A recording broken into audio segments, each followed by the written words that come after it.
Tonight we speak about selfless leadership, the new competitive advantage. And we are joined by Andrew Kilonzo, who's the Managing Director of Uganda Breweries Ltd.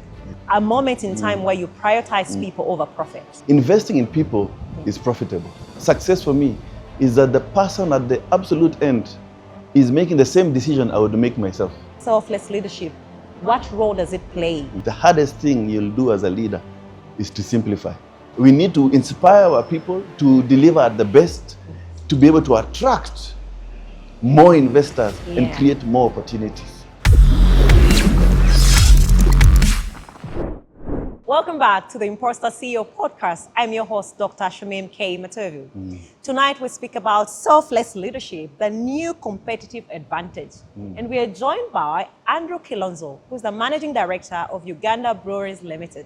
Welcome, Andrew. Thank you, Dr. Shamim. So one of the things I want to start with, in 2024, you were voted the Best People-Focused MD by the NED Awards. Yeah. Talk to us how you felt about that. It was absolutely mind-blowing that I could be identified and selected amongst my peers who are all doing fantastic things in their own space. Yeah. It was a fantastic honor. My HR director is the one who snuck it up on me and submitted without my knowledge. Yes. But Patricia Gadama, fantastic HR director. Yeah. So it fit. Yeah. So I want to understand, obviously that doesn't come plainly for you to be recognized as the Best People-Focused MD. It's such a huge responsibility. And obviously it comes with you putting in the work. So talk to us about what that meant in terms of your responsibility beyond the prestige. I think I'm lucky because I work in a very people-centered organization. Okay.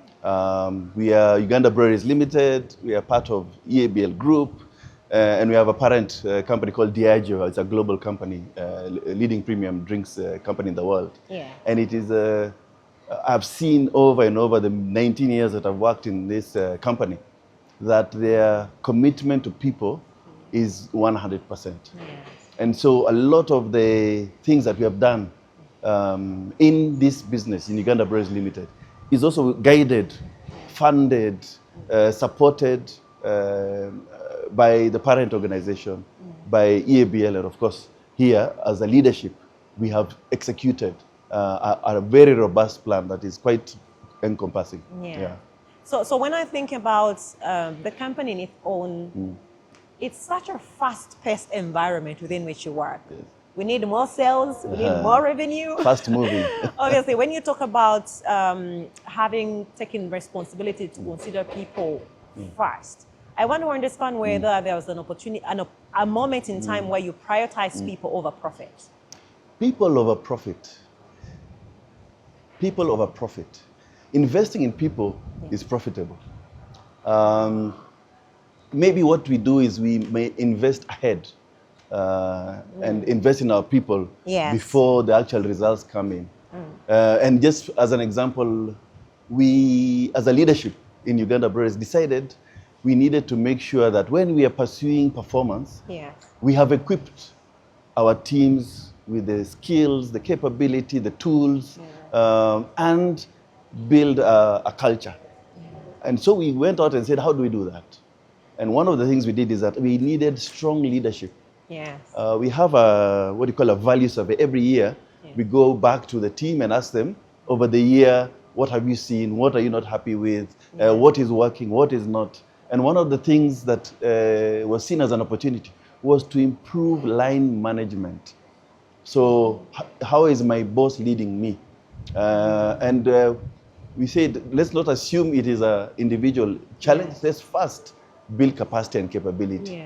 And we invested in a program, you may be familiar with it, 7 Habits of Highly Effective People. And what we did with that is that we put our whole extended leadership team through a program of training over a couple of days and coaching that went on for months. So that we are not just getting the training, we are embedding it and making it part and parcel of our culture. So yes, I invested ahead with the support of my leadership team, and it is paying off handsomely. like that you emphasize that investing in people is actually profits. Yes. Because I don't think a lot of business leaders share the same mindset. And they recognize now, for us who work in the people-centered spaces, we recognize that many organizations are shying away from developing talent, from investing in training, investing in the environment within which people work. The fact that you take that as a priority is such an outstanding element for you as a business. But I also want to understand, what does that investment mean for in terms of excellence and also attracting talent? Because you see, as an organization, you can choose to invest in your people. It's the other thing for them to appreciate that investment. So what does that mean for you in terms of talent development and attraction of, excellence, but also attraction of new talent? Okay, two things there. One is we have a team that are running the business. Yes. And we want them to enjoy what they're doing. Yes. So you find when you invest in capability, in capacity, in their ability to thrive in the organization, to have an impact, it is fulfilling. And you find they put in more, they'll share more, they will engage more. Yes. We find it is core to our building a culture of excellence, a culture of performance. We have made a commitment. We said we are going to be bold, we're going to be progressive, and we're going to be connected. But those are words. Yes. It's how do you bring it to life? So you have to invest in the team. You have to continuously model the behavior, model the culture. Yes. And being bold and progressive is also being bold and progressive and connected in their needs. Yes. So charity begins where? At home. At home. Yes. So we decided, let's start with the people. Let's just build them up. So when we are executing, they are coming from a place of strength and competence. And that shows up even when they are working with our partners, with our suppliers, and engage with consumers and outside world. And when people see that, they see a team that is confident, accomplished, that is performing at their best, and it is attractive. Language is very powerful when we talk about leadership and development of teams. And I recognize that through our conversation, you're echoing we. And I like that you appreciate that. A lot of the times, one of the challenges that we have as leaders is there's an understanding from people that we are the ones who do these things. But I noticed that from your conversation, you recognize that you have a powerful force that enables you to ensure that these deliveries happen. Now, we're talking about selfless leadership. Yeah. Speak to us about your understanding of what selfless leadership is. It is, you say it and it's so obvious. Because as a leader, you're not the one running the line. You're not the one making the sale. You're fully reliant on people. Yes. So you have to then commit as a leader to ensuring that person who is executing their mandate, whether it is on the shop floor, whether it is in the farms, working with farmers, whether it is in front of customers in the restaurants and bars around Uganda, are they bringing their best self? One thing I tell my team is that success for me is that the person at the absolute end is making the same decision I would make myself. Wow. And that means you have to give of yourself so that they can immerse themselves in your world. Yeah. They can understand your perspective. They can understand where you're going. Why are we doing what we are doing? And then apply themselves to that. Because they are very smart. Then we recruit well. So capacity is not the issue. It is, do they understand the why? Can they commit to the why? And for that, you have to engage, re-engage, and I would say emulate or just showcase that behavior that you want them to live. And that way, you have to put yourself out there. So it looks like what you're saying is also being able to see yourself in the eyes of the consumer. Because sometimes we want to design things, produce things, put them in the world, but we don't even care. The final consumer. The final consumer, yes. In our business, they're consumers. How they experience the product itself and how that now relates to how you continue to innovate around it. But there still, when we relate to selfless leadership, I want to understand from the perspective of what you've shared. You've talked about purpose. You've talked about the vision and the team being anchored in that particular vision. What do you think the role of selfless leadership, what role does it play in ensuring that there's clarity for the team to understand where you're going, but also anchor that purpose of the organization for you, for the people to be able to see what you see? Okay, that's a simple and a very complex question, all rolled into one. Yes. I always tell my team, the hardest thing you'll do as a leader is to simplify. So when you're going out there, your job as a leader is to make sure what you're communicating is as simple as possible, because that gives it a chance to be executed. If you make it complicated, even the consumer will not understand. Yes. What are you trying to do? What are you saying? You know, what is this about? How is it applying to me? So simplification is what we are after. Now, to simplify, you need very competent people.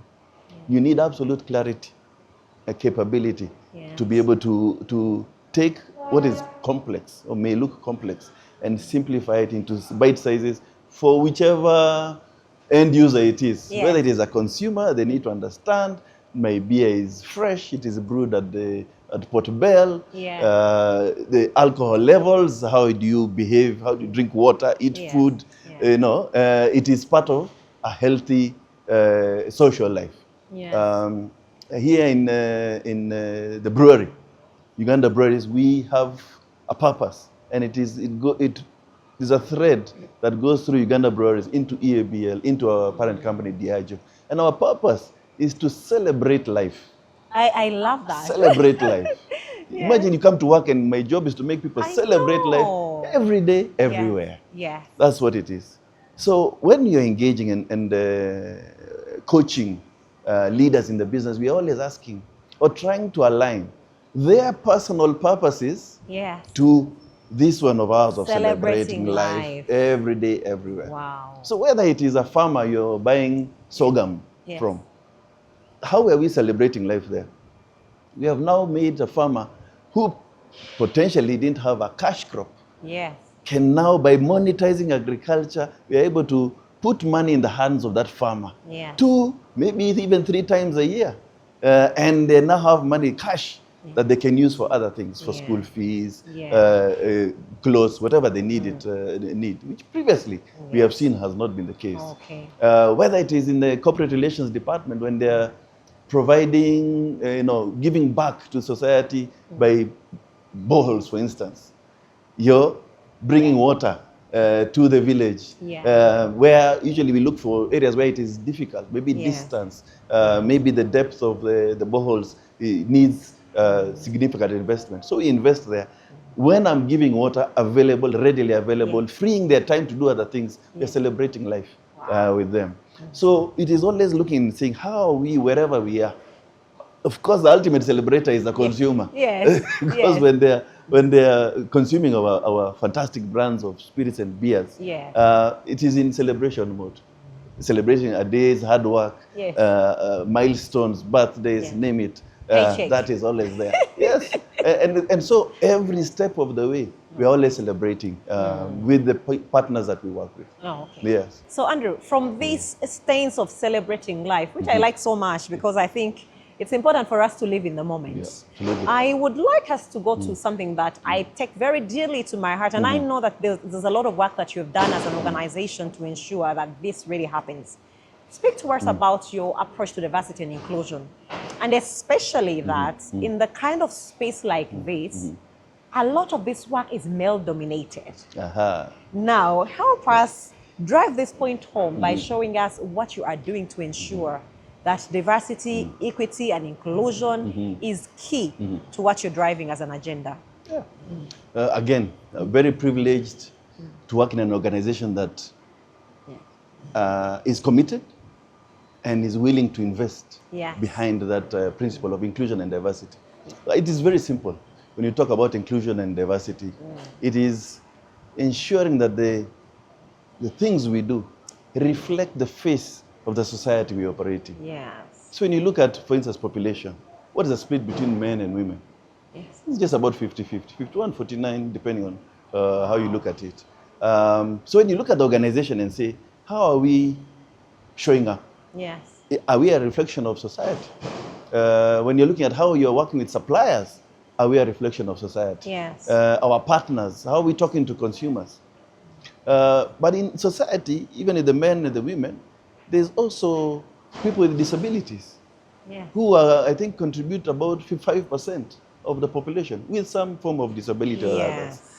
When you come to the brewery, are they part of our community? When we are talking out there, are we talking are they included in that communication? Are they also have a right to celebrate life every day and everywhere? So how inclusive are we? So I can just walk you through a few things. One, we are a brewery. That already is a challenge. I'm sure there are some ladies who, when they go home and tell their father, I've got a job at the brewery, he asks many questions. But so we needed to make sure that the environment in the brewery is conducive for females.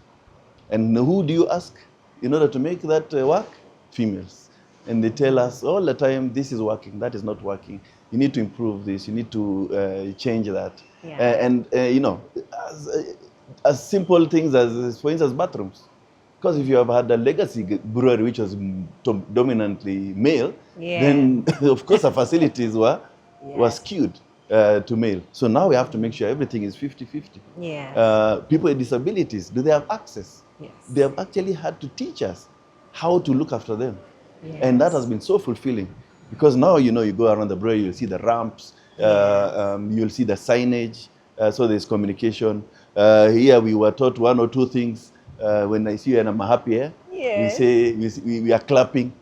So there's also people with hearing impairment that we also need to be able to engage. Where do they work? Are they on the ground floor? If there's a fire alarm, we need to be able to evacuate them quickly. So people with mobility challenges, how do we make sure there's facilities at ground level where they can also engage, participate? Our meeting rooms, do we have meeting rooms at the ground level where they can come and join us? Our lifts must be working, so on and so, backup regenerators, and so on and so forth. So it's always about what's happening in society, how do we flip it? But also being purposeful. So another one is in commercial. In the marketplace, we found, again, our skew was more male. And what is a sales job? You're entering a car, you're driving kilometers every day, stopping and meeting customers and making sales. They have to carry all these goods and what have you. And we have, you know, gone to universities and told them what this job is. What does it take? And encourage ladies to apply. We went out and we recruited a group of graduate students. So they just graduated from university. We brought them in, very smart ladies. So we skewed it to females because, of course, the balance was not there. Balance.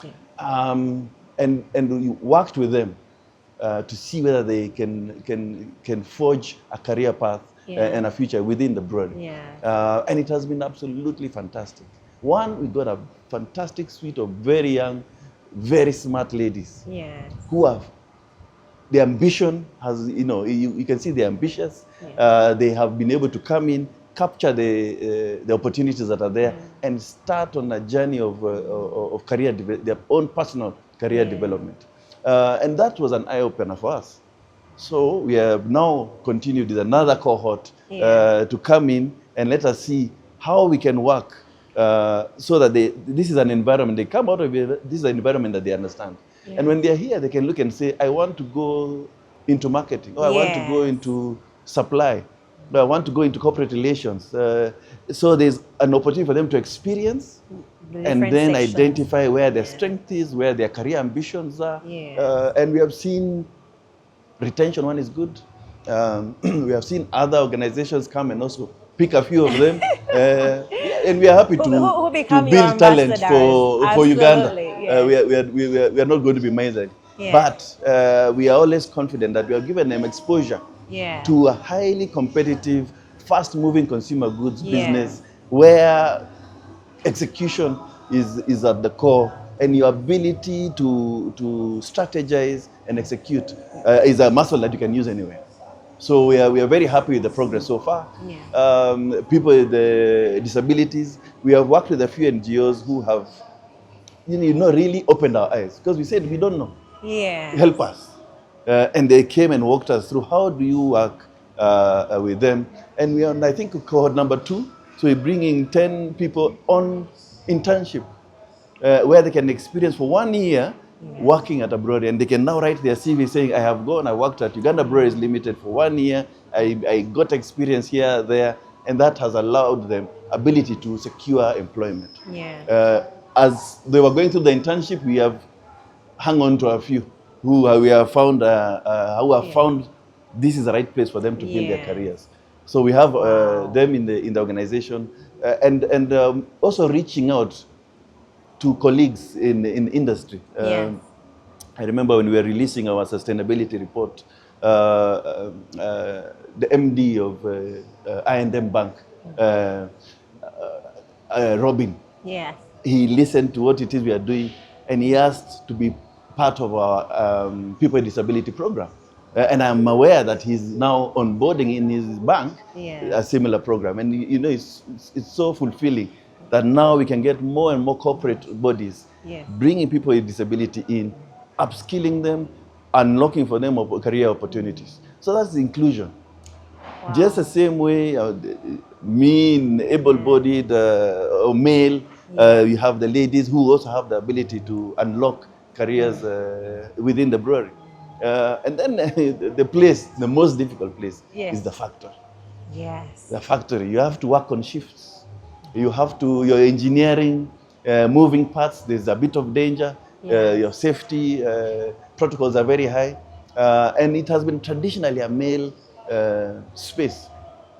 So when we invested in a new packaging line, state-of-the-art line, what we did is we went out purposely to look for female operators, female engineers to come and run this line. And our line number 5 here, had 75% female management. Now bringing them in as a team so they could navigate this space together, but also the men who are with them were able to understand how do we work in harmony. The others in the other parts of the business are also seeing that they are as capable as themselves. And you'll be so surprised that every year the ladies in our technical operations are constantly being recognized globally.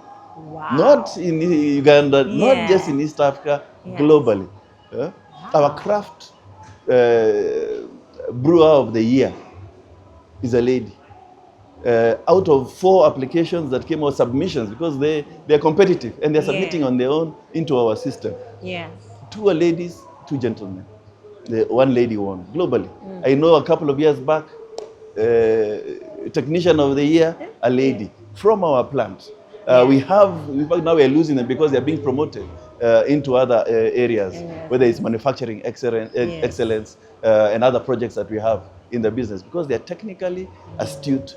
They understand how it is to work. They are comfortable working these operations. And we also are able to ensure that we also listen to them. How is it working for you?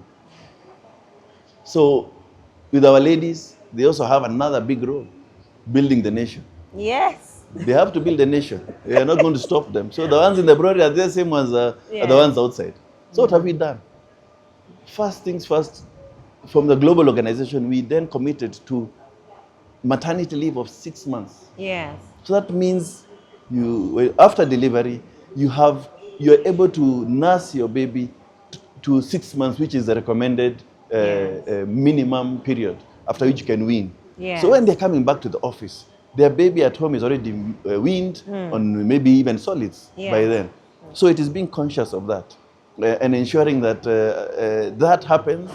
And 6 months means that I have to invest in somebody to do that job, because we are not here doing nothing. So we have had to invest in capacity to be able to cover. So that's 3 months on top of that statutory. Yes. So that is a double, actually, the statutory. That is really nice. And you see, a lot of what I'm hearing is that there's a lot that other organizations can learn from what you're doing here. And I know it's very fascinating, and I'm not surprised that some of these, last year you won the best brewery of the year, 2025 again you're getting it. Yeah. And I think it's fascinating that it's still under the same leadership that this is happening. Absolutely. Yes. But also in that sense, I see you echoing to other leaders that these things can be done. Yes. They are not cast in stone, they can be done. When we were coming here, the level of health and safety, oh my God, it's so amazing that from security, they are so big on ensuring that you understand the safety environment, the requirements, what you need to have. That is such a big thing, because sometimes you can talk about things, but you will find that some section of the business does that, another section is not really about that. Yeah. So well done to you. Thank you. But you've talked about sustainability, and I know that you're doing a lot of work in terms of sustainability. But I also know that you are exiting the market. And one thing I'm glad about is that you are exiting the market with a bang. With a bang, because I believe that you have led your team to amazing things, having gotten that award. Obviously, it's something that comes with your team recognizing that you're doing great work. But also having got the recognition of the Brewery of the Year, both 2024 and 2025. Absolutely. I think it's a very good way to close the mark. You actually pause the mark, not even close it. To me. Yeah, absolutely. But I would like to know how you're feeling right now. Now we are getting into sensitive territory. How am I feeling? One, I'm very proud that I've been able to work with a team of young, ambitious, intelligent, purposeful Ugandans. Yes. And be able to get on a path of, unlocking their dreams and aspirations. Yeah. That is a privilege that I don't take for granted. And then, so you're mentioning Brewery of the Year 2024, Brewery of the Year 2025. This is not a vote. It is a technical assessment where they rank all the breweries in the Diageo world and say who is operating at the best level. Right here at Port Bell in Uganda. You have a team that, they also did it in 2021.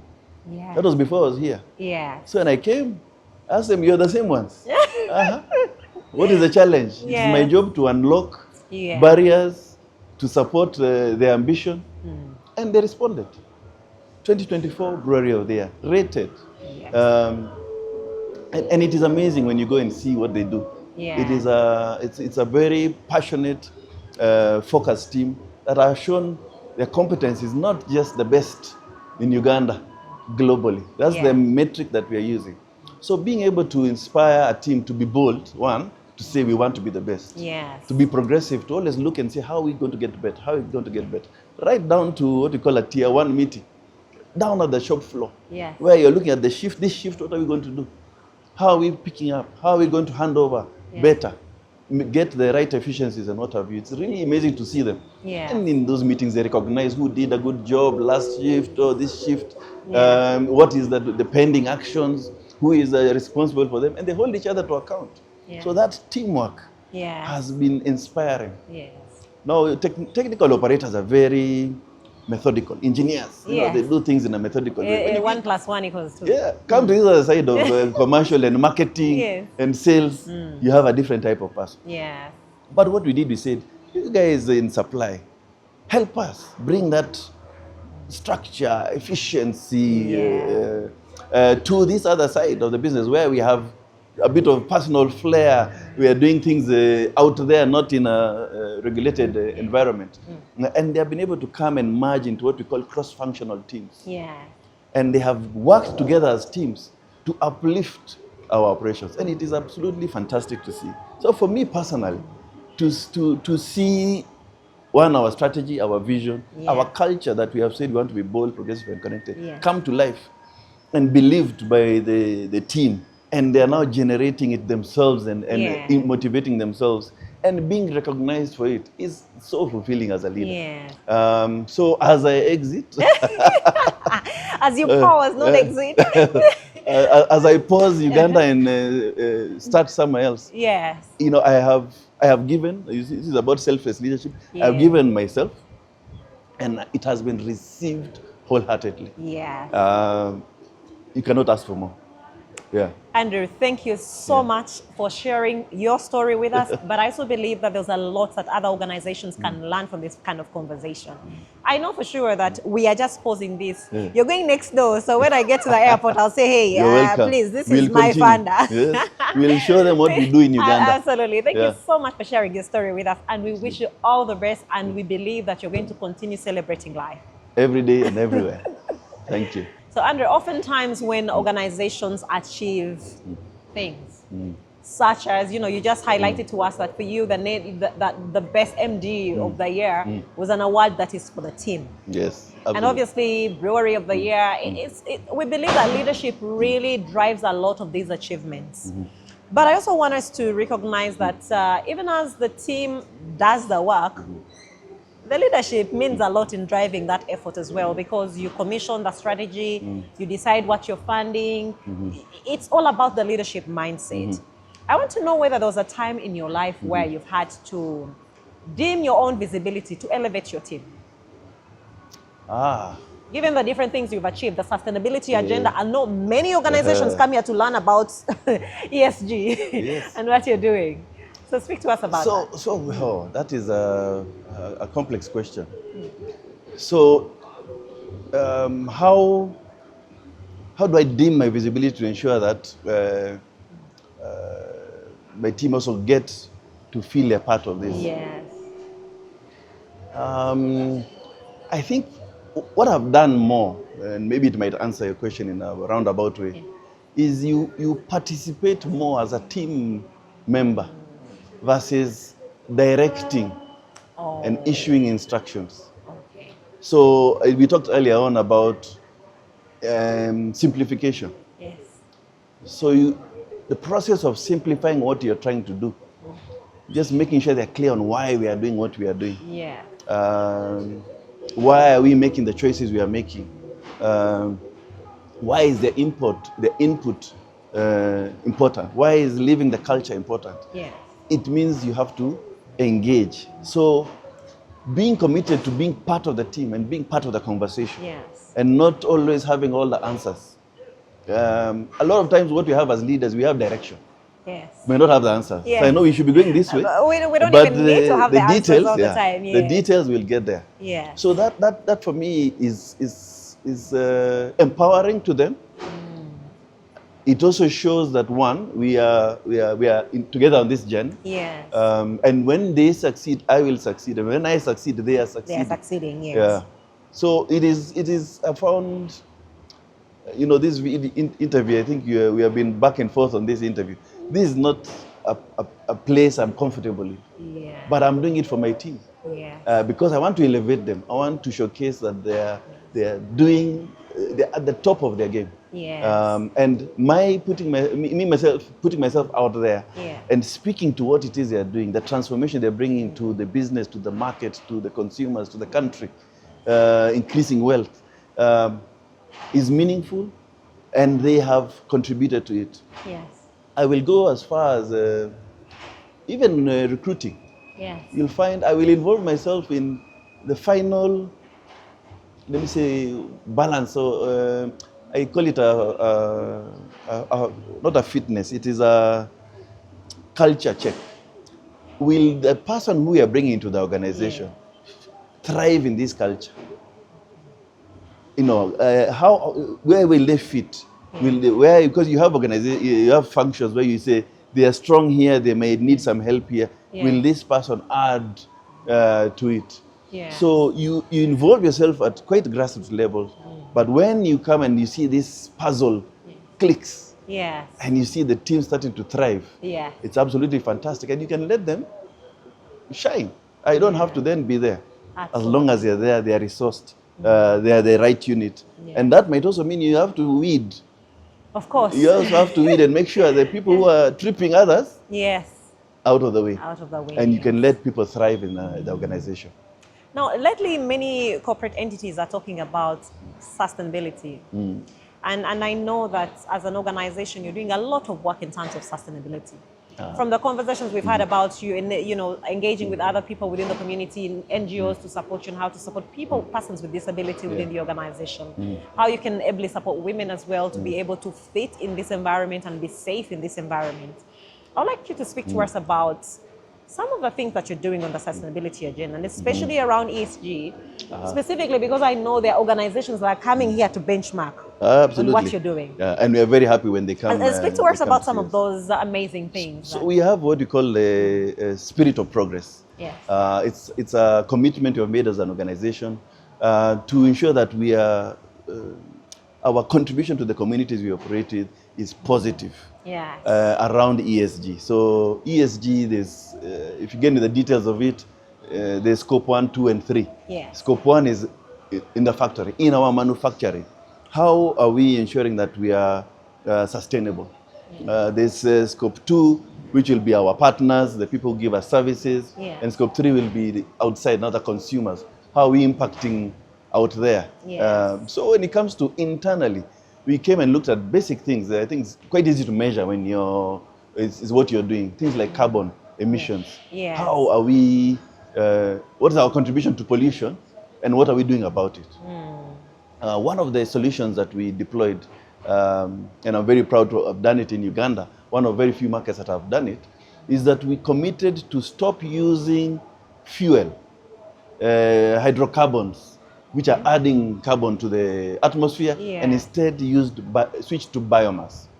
That investment was about 40 billion Uganda shillings. Wow. Significant investment to commit to our spirit of progress. Yes. And that has really paid off handsomely.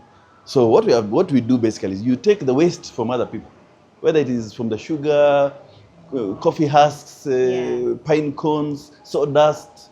We use all those, burn it to generate steam, which you use in the manufacturing of beer and running the factory, because the factory runs on steam mostly. Now that investment, significant investment, has actually made sure that we are removing waste from others. So we are buying it, of course. So we are giving back somewhere where we are adding value back to a manufacturer, a farmer who was able to contribute this waste.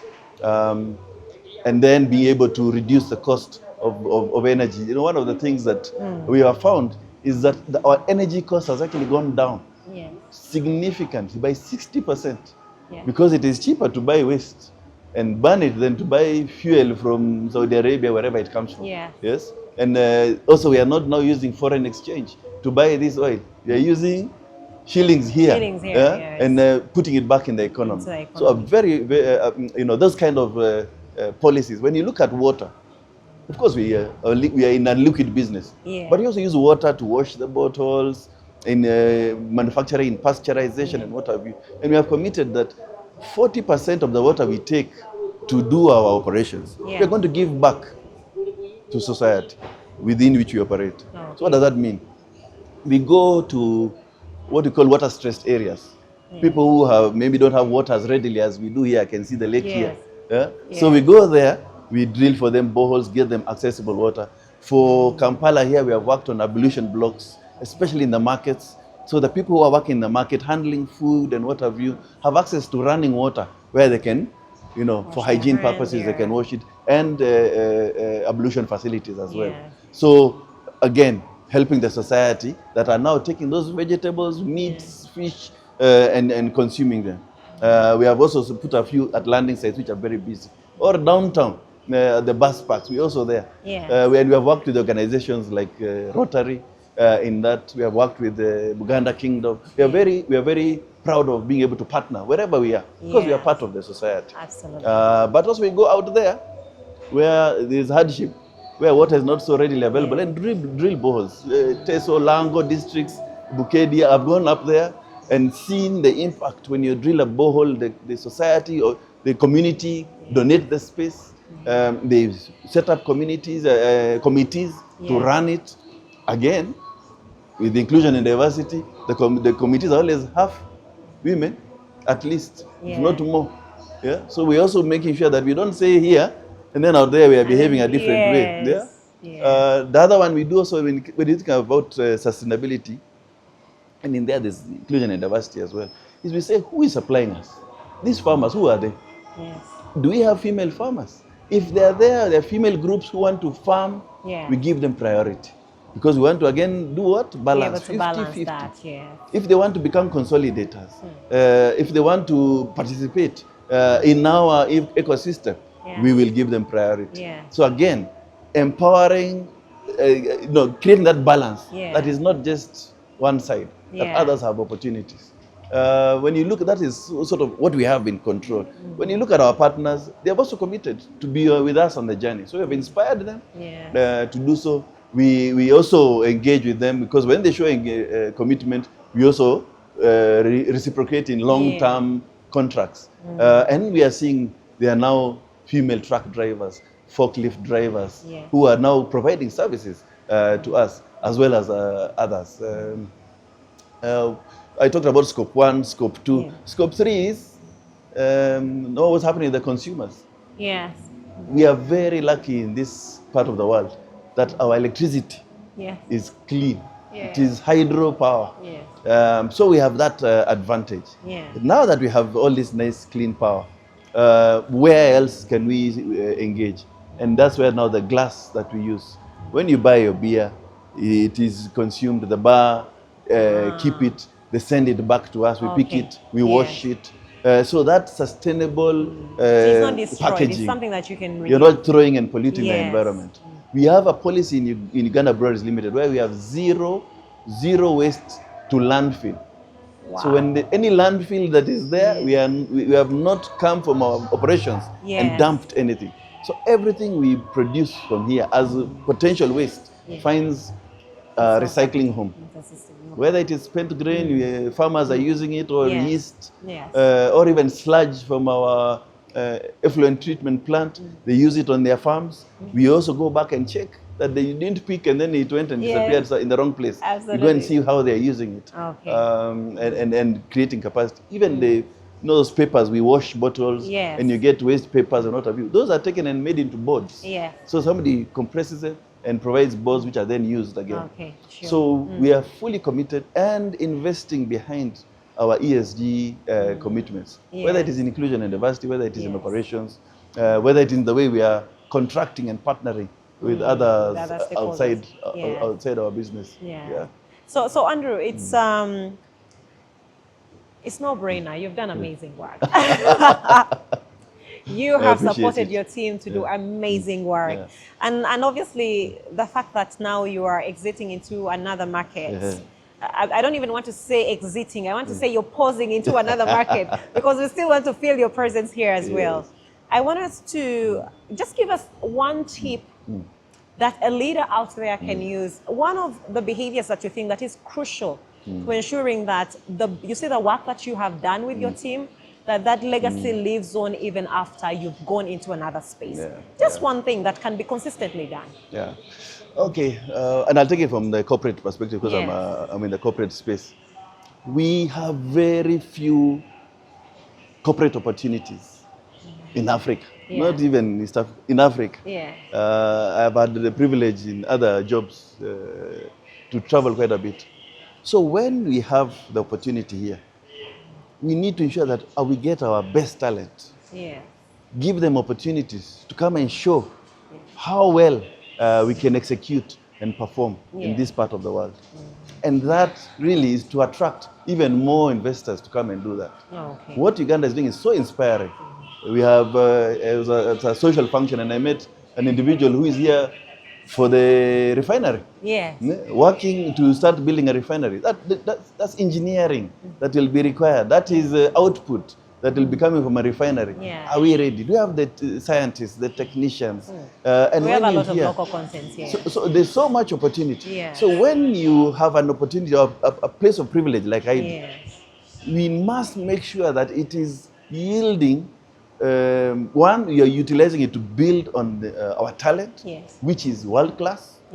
We need to inspire our people to deliver at the best, to be able to attract more investors and create more opportunities. whether the investors are foreign or they are local. Yes. But when they'll have the confidence and they see, I can see competent skills, competent people, ethical execution, people committed to progress, technology, and delivering at a world-class level, there's nothing to stop us. Yes.